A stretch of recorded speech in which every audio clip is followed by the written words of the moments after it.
Monsieur Heinrich et Monsieur Moreton, je suis très content de vous revoir au premier rang. Donc voilà, c'est vraiment une concrétisation, c'est un moment extrêmement important. Voilà, ça prend au trip, comme on dit. Merci à tous, on l'a dit, bravo à tous et à tous ceux qui, à un moment ou à un autre, ont collaboré au projet. Et ça n'a pas été facile, tu l'as dit, Cédric. Il y a une chose que je veux dire quand même, on a eu énormément de difficultés, on a eu aussi beaucoup de succès, on a eu beaucoup de difficultés. Il y a une chose qu'il faut qu'on sache et qui me paraît importante, c'est que les grandes difficultés ne sont jamais venues des privés d'emploi. Jamais. Au contraire, on a toujours trouvé un terrain de motivation auprès du privé d'emploi. Et ça, c'est très important pour ça a toujours été très important pour toute l'équipe. Bravo. Je voudrais avoir, je ne vais pas revenir sur l'historique, mais je voudrais avoir une petite pensée pour Geneviève, qui était là au tout début et qui a quitté ce monde. Je voudrais avoir aussi une autre pensée pour Véronique de Minuit. Véronique, c'est une privée d'emploi qui s'est énormément investie et qu'on peut dire, Cédric, tu ne diras pas le contraire, a démarré sur le terrain le projet à Taon et elle a quitté ce monde aussi.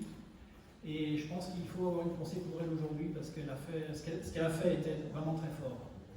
Et puis j'ai une petite pensée pour Paula. Paula, c'est la chef de projet qui était avant Jennifer. Alors Paula nous a envoyé un petit mot.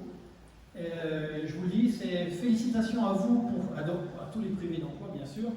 Félicitations à vous pour cette formidable réussite. Pendant les mois passés chez TZ, j'ai vu de près votre persévérance et votre engagement. Vous méritez chaque instant de cette joie. Voilà. Alors, c'est un aboutissement d'un long chemin. 5 ans, c'est beaucoup, presque 5 ans. Mais en fait, c'est le début. C'est le début maintenant, parce que maintenant, il va falloir... c'est le début d'un long parcours. Donc, il va falloir déjà garder notre cohésion. Et c'est pas forcément évident, parce que c'est une rupture. On passe d'un mode projet à un mode qui est beaucoup plus routinier. Donc, pour ça, on a Frédéric, et bravo Frédéric, dont je renouvelle ma confiance en lui comme directeur de notre BE. Mais on a aussi d'autres personnes qui nous rejoignent. On a Stéphanie, qui est peut-être là. Stéphanie, si tu peux lever la main. Voilà. Stéphanie, et on a Alison. Alison, merci, qui nous rejoint aussi pas la semaine prochaine, mais bientôt. Donc voilà, l'équipe s'étoffe. Et puis on a tous les privés d'emploi qui nous rejoignent lundi matin à la première heure. Donc maintenant, on était bénévole, maintenant on va devenir salarié. Donc il va falloir aussi, c'est un changement, toutes les autres entreprises à but d'emploi le disent. Quand on est devenu salarié, il y a un petit changement quand même, parce qu'avant on vient un petit peu quand on veut. Maintenant, voilà, on a des horaires, on a des relations de travail qui sont un peu obligées, et ça va changer. Il faut s'y préparer, c'est pas forcément évident. Et puis il y a quelque chose qui nous attend tous, et qui vous attend, vous les privés d'emploi en première ligne, c'est que comme tu l'as dit Cédric, on va démarrer à 30 lundi, mais on ne va pas rester à 30. Il y a beaucoup de gens qui vont venir, il y a beaucoup de gens qui n'ont pas votre vécu, qui ne se sont pas investis comme vous l'avez fait dans le projet, et ces gens-là, on va devoir apprendre à les accueillir. Et là aussi, nos collègues des autres EBE nous expliquent que ce n'est pas un challenge facile. C'est pas évident. Donc il faudra qu'on y réfléchisse et puis qu'on s'y prépare. Et puis, il faudra faire nos preuves.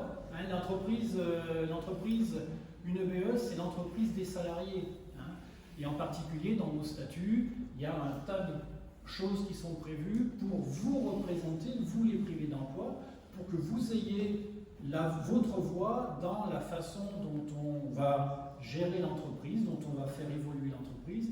Et c'est très important que vous y pensiez et que vous y participiez. Voilà.